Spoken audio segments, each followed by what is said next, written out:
अभी तक अपन ने अपने CSS फुल स्टैक डेवलपमेंट के कोर्स में बहुत सारी अलग अलग चीज़ों के बारे में पढ़ा। आज अपन देखने वाले हैं ग्रिड आइटम में स्पैनिंग क्या होती है, स्पैन किस तरीके से अप्लाई किया जाता है। चलिए चलते हैं सीधे VS कोड पर। VS कोड पर जाने के बाद अपन क्या करेंगे, यहाँ पे ग्रिड स्पैन के नाम से यहाँ पे एक फ़ाइल बना लूँगा मैं, और इस फाइल को क्या करेंगे अपन, यहाँ पे जो बेसिक टेम्पलेट होती है इसकी बेसिक टेम्पलेट को क्रिएट करेंगे। जल्दी से मैं यहाँ पे बना टाइम को वेस्ट किए हुए डिव पेरेंट नाम से यहाँ पे खोलूँगा। इसके अंदर div dot child hashtag child और इसके अंदर डॉलर कर्ली ब्रैकेट लगाऊंगा, दिस इज चाइल्ड और यहाँ पे डॉलर, और इसके बाद यहाँ पे मल्टीप्लाई का साइन, फिर यहाँ पे 9 को इतने सारे अपन यहाँ पे बना के क्रिएट कर लेंगे। जल्दी से यहाँ पे बना टाइम को वेस्ट किए हुए यहाँ पे स्टाइल टैग लगाऊंगा। स्टाइल टैग को लगाने के बाद सबसे पहले पेरेंट नाम की उसको एक्सेस करेंगे। यहाँ पे क्या करूँगा, यहाँ पे डिस्प्ले को मैं क्या कर दूँगा, ग्रिड कर दूँगा, और ग्रिड करने के बाद यहाँ पे एक बॉर्डर दे दूँगा। उस बॉर्डर में अपन क्या करेंगे, 4 पिक्सल सॉलिड ब्लू कलर का मैं यहाँ पे इसको बॉर्डर दे दूँगा। अब मैं इसको क्या करता हूँ, अब मैं इसको गो लाइव करता हूँ। अब उनको जो है सर्वर गो लाइव सर्वर करना है, इंस्टाग्राम पे लाइव अभी नहीं जाएंगे। इंस्टाग्राम पे आप लोग जब बोलेंगे तब लाइव आऊँगा मैं। अब जैसे चाइल्ड 1, जैसे चाइल्ड 2, 3, 4, 5, 6, 7, 8, 9 अपन को इस तरीके से देखने के लिए मिल गया। बहुत ही बेसिक तरीके से अपन को देखने के लिए मिल गया। अब बात करते हैं इसमें, सबसे पहले इसमें क्या करूँगा, सबसे पहले मैं इसमें कुछ कॉलम और रो डाल देता हूँ।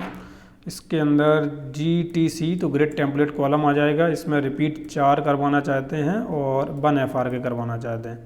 तो अपन ने कितने बनाए थे, 9 बनाए थे ना, तो 9 बनाए थे, तो 9 के हिसाब से यहाँ पे 3 कर लेते हैं।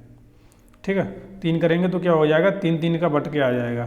नहीं तो अपन एक काम और कर सकते हैं, मैं इसको 1 हटा सकता हूँ यहाँ पे, और यहाँ पे 4 कर सकता हूँ, और जिससे क्या हो जाएंगे, 2 2 अपन को रो में क्रिएट होके दिख जाएंगे। तो अगर अभी क्या करेंगे तो 2 2 अपन को देखने के लिए मिल गए। तो अपन इसको भी थोड़ा सेट कर देते हैं रो को। तो यहाँ पे GTR करेंगे यहाँ पे, तो ग्रिड टेम्पलेट रो हो जाएंगे। तो इसमें भी अपन क्या करना चाहते हैं, अपन क्या चाहते हैं, अपने पास 2 रो है ना, तो पहली रो को अपन क्या कर देंगे 200 पिक्सल, दूसरी रो को भी 200 पिक्सल अपन दे देते हैं। 200 तो ज़्यादा हो जाएगा यार, 100 पिक्सल कर देते हैं, 100 पिक्सल, और इसके बीच में स्पेस।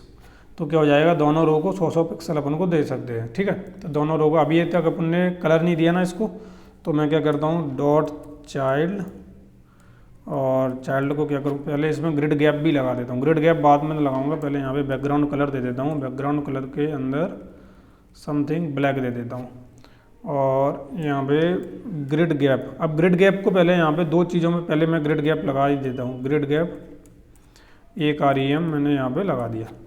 अब अगर मैं यहाँ पे लगा दिया और इस तरीके से दिखाई देगा, तो आपको समझ में आ गया 1 2 3 4 5 6 7 8 इस तरीके से अपने को बॉक्स क्रिएट हो गए, और जिनके अंदर सारे के अंदर बॉक्स के अंदर वो स्पेसिंग भी है। अब इसका जो वो है टेक्स्ट वो नहीं दिखाई दे रहा है, तो इसको कलर कर देते हैं रेड, तो जिससे क्या हो जाएगा, इसका टेक्स्ट अपन को दिखाई देने लगेगा।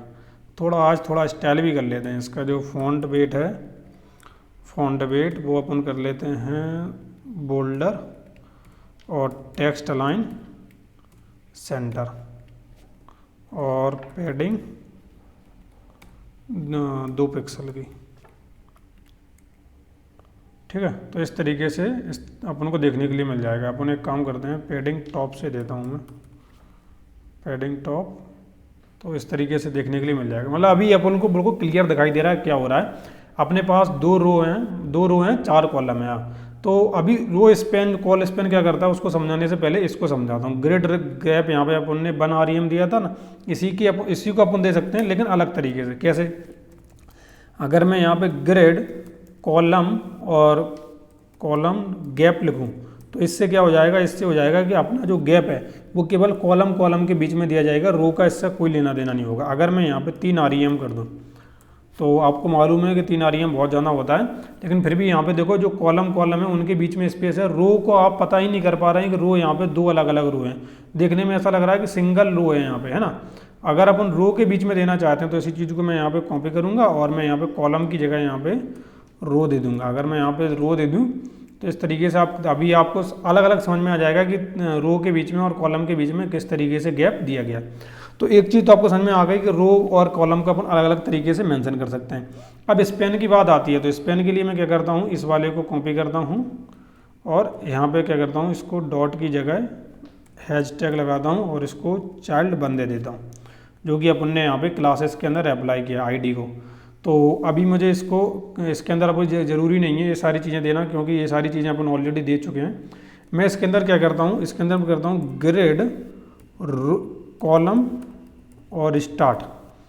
अगर मैं इस वाली को यहाँ पे बंद दे दिया मैंने, और मैं यहाँ पे ग्रिड कॉलम एंड अगर मैं यहाँ पे 3 कर दूँ, यहाँ पे ध्यान से देख, यहाँ पे नहीं, इस जगह पे अगर मैं यहाँ पे 3 कर देता हूँ, तो आप देखो अपना जो दिस इज चाइल्ड वन है उसने क्या किया, ए वाला कॉलम, ए वाला और ए वाला 2 कॉलम के बीच की जितनी स्पेस ये 2 कॉलम ले रहे हैं उतना स्पेस इसने अकेले ने ले लिया। तो यहाँ पे आप बोलेंगे कि यहाँ पे तो 3 है और ऊपर 1 है, तो 1 3, तो यहाँ पे मुझे तो ऐसा लगाना चाहिए था कि 1 से लेकर 3 तक तीन कॉलम की स्पेस लेना चाहिए था, लेकिन ऐसा नहीं होता है। होता कुछ ऐसा है कि अभी आपको 1 सेकंड करके ही दिखा देता हूँ। इंस्पेक्ट अगर करूँगा, इसको मुझे थोड़ा सा इस वाले को थोड़ा सा ऊपर करना पड़ेगा। इसके अंदर आएंगे पेरेंट के अंदर, यहाँ पे जो ग्रिड है इसके ऊपर मैं क्लिक करूँगा।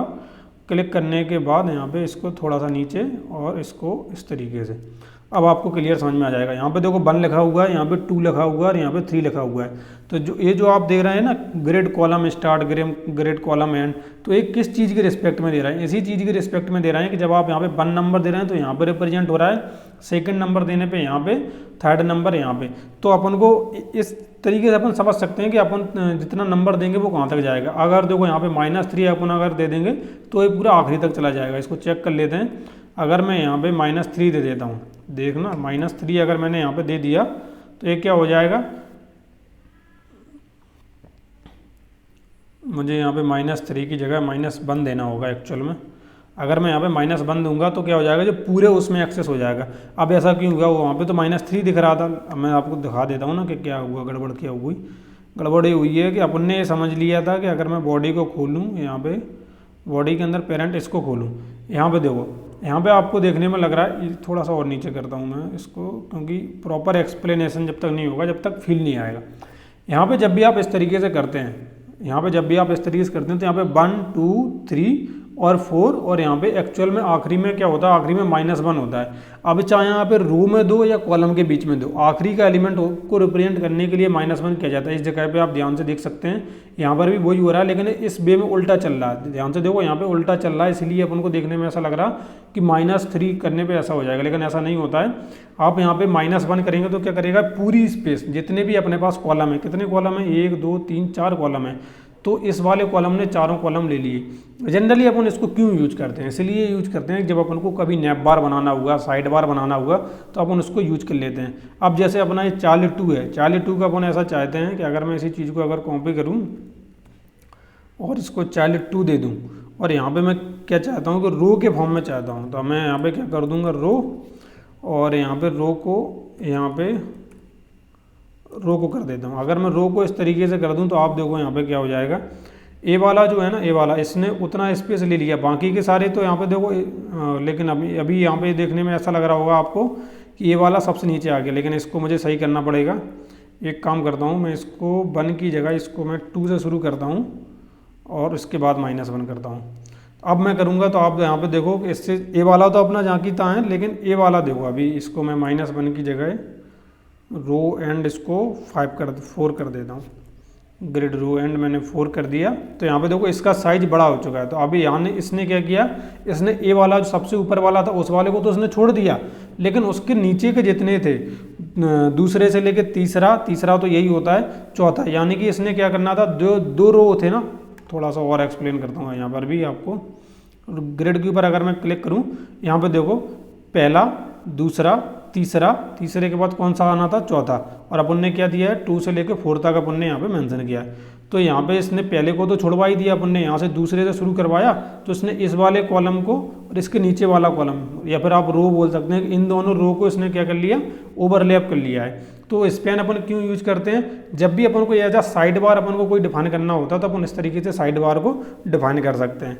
अपन अगर अभी चाहें कि स्पेस खत्म कर दें, तो मैं यहाँ पे क्या कर दूंगा, यहाँ पे मैं अगर इन दोनों को कुछ इस तरीके से कर दूं, तो अभी जो है ना वो कुछ इस तरीके से दिखाई देने लगेगा, जिसमें आपको समझ में भी नहीं आएगा। तो मुझे यहाँ पे क्या करना होगा, इसको मुझे अनकमेंट करना होगा, इस वाले को नहीं, इस वाले को, और इस केवल इतने को मैं क्या करता हूँ, 1 सेकेंड में यहाँ पे इसको हटा देता हूँ, इसके बाद में इसको अनकमेंट। अभी देखो, अभी इन सब के बीच में तो स्पेस है, लेकिन रो के बीच में कोई स्पेस नहीं है ना।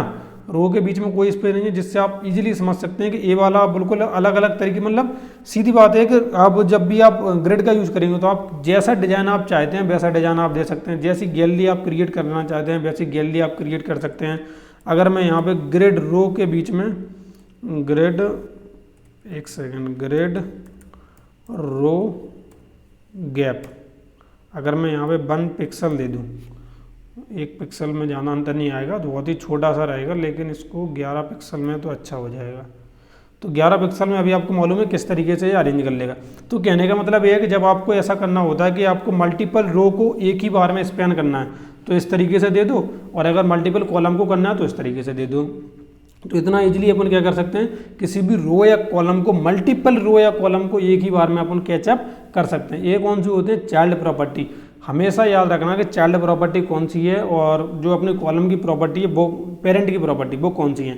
बस इतना अगर डिफरेंस आपको मालूम रहेगा ना कि ग्रिड के अंदर पेरेंट की प्रॉपर्टी किसको देनी है, चाइल्ड की प्रॉपर्टी किसकी देनी है, ऑटोमेटिक आप पूरी ग्रिड को आप बहुत ही इजीली तरीके से समझ सकते हैं। ठीक है ना।